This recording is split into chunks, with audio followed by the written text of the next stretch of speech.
There is a specific kind of loss that nobody talks about. Not the kind that comes from failing, not the kind that comes from a hard childhood or a bad hand dealt. This is a different kind of lost, quieter, more confusing, and in some ways more painful, because it happens to the people who were supposed to have it all figured out. The gifted kids, the ones teachers remembered, the ones parents bragged about, the ones who always had the answer before anyone else had even finished reading the question. The ones who were told, in 100 different ways from the time they were very young, that they were special, that they had potential, that the world was waiting for them, and now they are adults. In their 20s, their 30s, their 40s. And they feel, in a word that I keep hearing from people who fit this description, groundless. Like they are standing on a floor that was supposed to be solid. And they can feel it shifting under them. And they cannot, for the life of them, figure out why. Why they can't commit to a direction. Why every success feels hollow or fraudulent. Why they are bored in ways they can't explain to the people around them.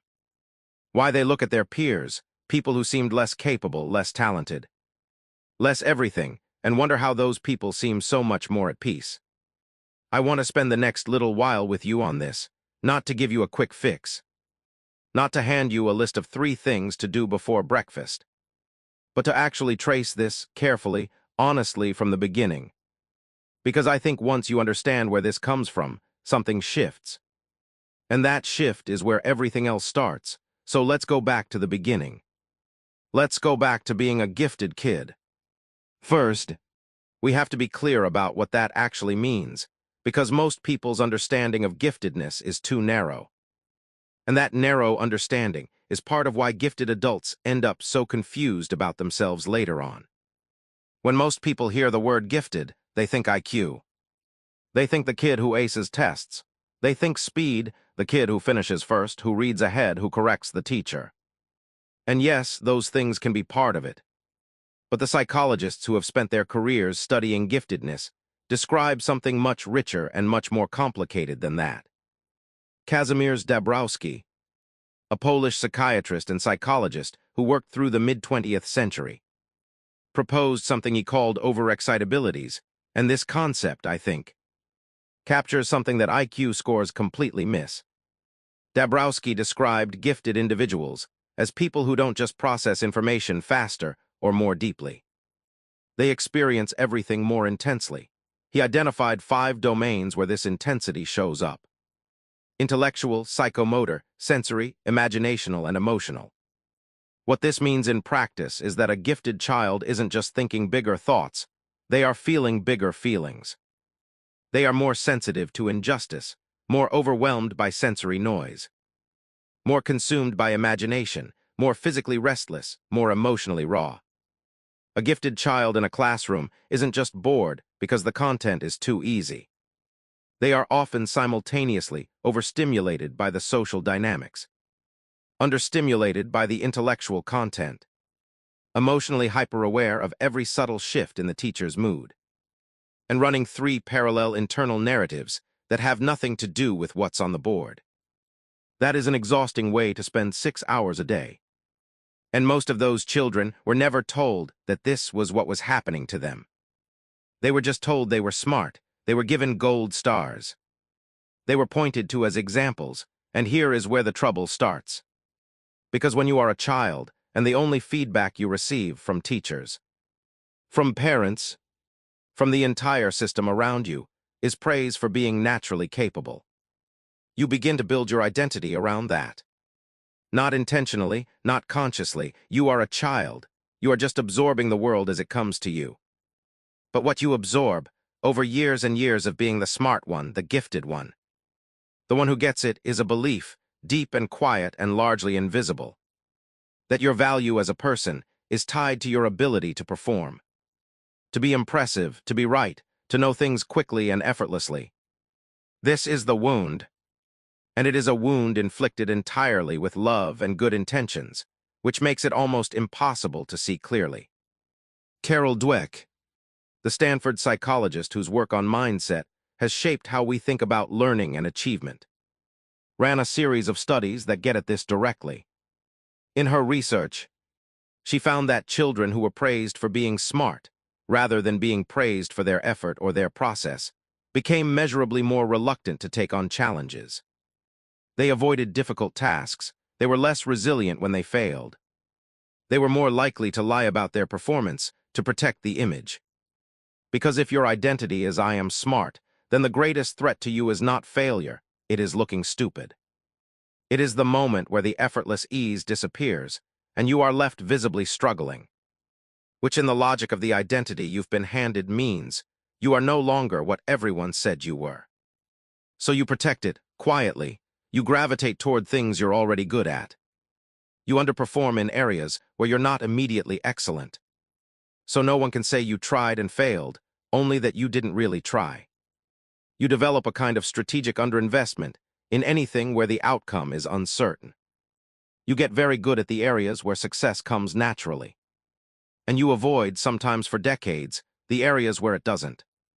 And for a while, often all the way through childhood and adolescence, and even into early adulthood, this works. School, for most gifted people, is a system that rewards exactly what they have been given. It rewards fast recall. It rewards pattern recognition. It rewards the ability to absorb a teacher's framework and reproduce it accurately. These are things that gifted people do easily and well, and so the identity holds. The gold stars keep coming, the praise keeps coming. And there is no real pressure on the system, no moment that forces a reckoning, because the system itself was designed for a person very much like them. And then something happens. It's different for different people. For some, it's the transition to university, where suddenly everyone around them is also the smart one. And the effortless superiority they'd always quietly relied on dissolves overnight. For some, it's their first job, where the skills that made them excellent students, absorbing information, following frameworks, giving the right answers, turn out to be only loosely connected to what it takes to actually do work in the world. For some, it's a relationship, a creative project they care about deeply, a moment where they have to try something genuinely hard with no guarantee of success and no predetermined right answer. For all of them, the moment is the same in structure, even if the details differ. Reality presents something that the identity cannot absorb. And the system, which had always worked, breaks. And what gifted adults describe in the aftermath of that breaking is a feeling that most people around them cannot understand. Because from the outside, these are capable people, smart people, people with impressive credentials or histories or abilities, people who have, by most measures, done fine, and yet inside there is this profound groundlessness. This sense of not knowing who they are when you strip away the label. This sense of being an imposter in their own life. This sense that at any moment, someone is going to figure out that they have been bluffing. That the ease was the only thing, and the ease is gone now, and there is nothing underneath. This is what I mean when I say gifted to groundless. It is not a metaphor. For people who have lived it, it is quite literal. Let me describe what this looks like, because I think naming it precisely is part of what helps. The first pattern is paralysis. Gifted adults, because of the combination of their intellectual capacity and their fear of choosing wrong, very often find themselves unable to commit to a direction. They can see the logic and the appeal of many different paths with equal clarity. They can construct compelling arguments for and against almost every choice. And because choosing means closing off the other options, and because the wrong choice might expose them as someone who doesn't actually have exceptional judgment, they often don't choose at all.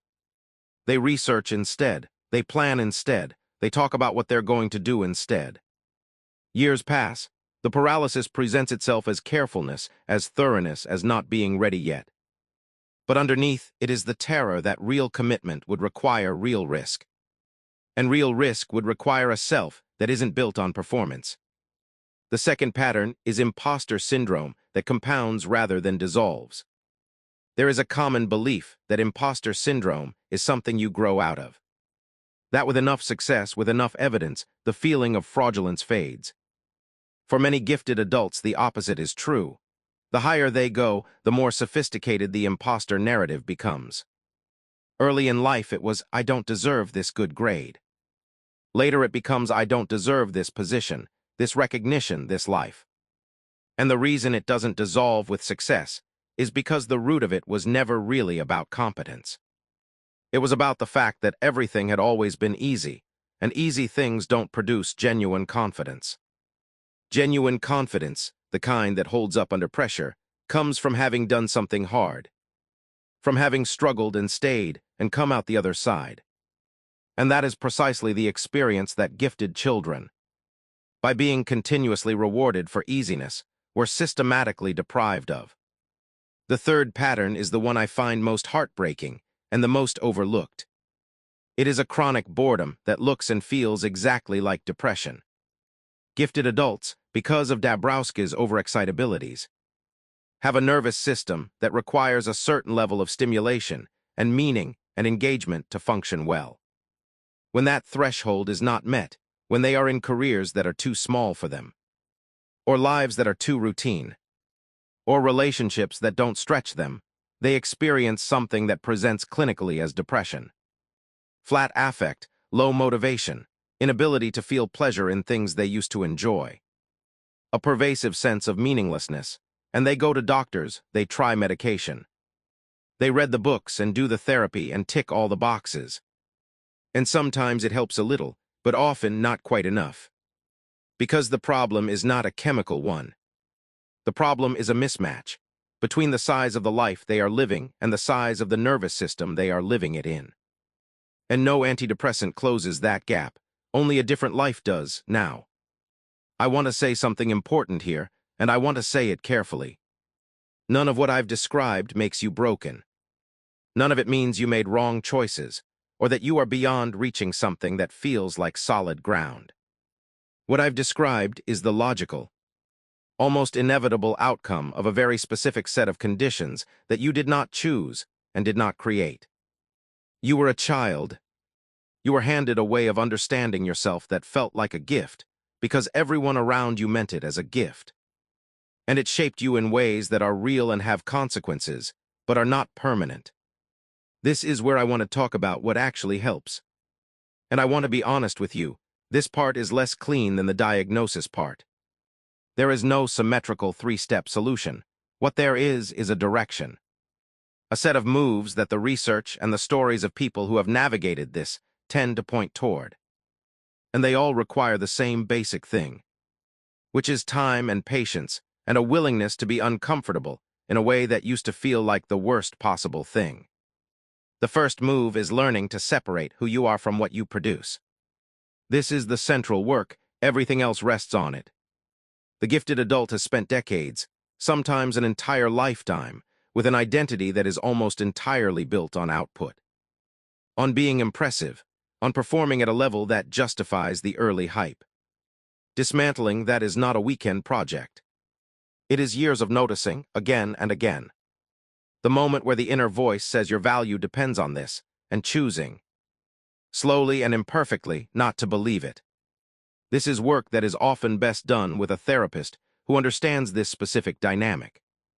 Not because you are sick, but because you are trying to rewrite something that was written before you had language for it. And that kind of work is genuinely hard to do alone. The second move is deliberately seeking out struggle. This sounds counterintuitive for people who have been running from difficulty their whole lives. But the reason genuine confidence doesn't exist yet is because the experience that creates it hasn't happened yet. Doing something hard, something with genuine uncertainty, genuine possibility of failure, genuine requirement that you work rather than coast, and surviving it, and doing it again, is the only mechanism that builds the kind of self-trust that doesn't require external validation. You cannot think your way into this. You cannot read your way into it. You have to do it, badly at first, with a lot of discomfort. And over time, something begins to accumulate, not certainty, but a quiet knowing that you can handle things, that the difficulty doesn't mean what you thought it meant. The third move is giving yourself permission to be wide rather than deep. One of the most painful experiences for gifted adults who carry the multipotential profile, who have too many interests rather than too few. who burn bright in something and then move on, who feel perpetually scattered, is the comparison to the person who found their one thing and committed to it. The world tells us that the single passion, the focused expertise, the narrow and deep mastery is the mark of a serious person. A successful person, someone who has figured it out. Emily Wapnick, who has written and spoken about this extensively, argues that this is a story we've told ourselves that doesn't fit everyone, and fits gifted multipotentials least of all. Some people are built to synthesize, to move across domains and pull things together that specialists would never think to connect, to bring the width of their experience to every room they walk into. This is not a lesser form of intelligence. It is a different form of intelligence. And it requires a different kind of life, one that is not organized around the single career track, the one calling the linear climb. But that kind of life is possible to build if you stop trying to force yourself into the shape you were told you were supposed to take. There is one more thing I want to say, and then I'll let you go. The reason this pattern is so painful for gifted adults, more painful in some ways than the straightforwardly difficult lives that other people navigate, is that there is an extra layer of shame.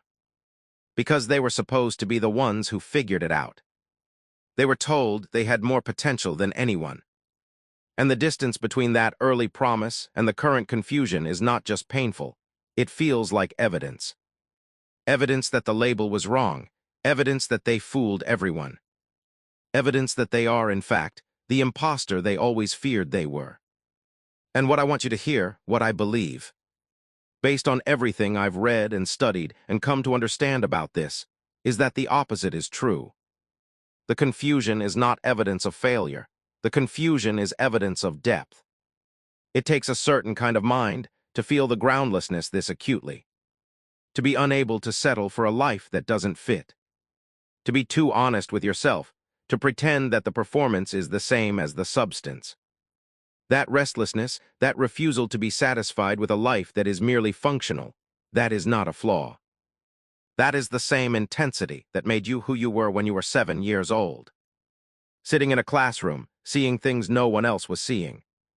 You are not a failed version of your potential. You are someone who was given a map that was drawn for a completely different terrain. And the work, the real work, is not to become who you were supposed to be. It's to find out who you actually are underneath all of it. Underneath the gold stars and the expectations, and the identity that was built around being impressive. That is slow work. It is uncomfortable work. It will not be finished by the time you close this video. But it is possible, and it is the most important work you will ever do. And understanding, really understanding, what actually happened to you, that is where it starts.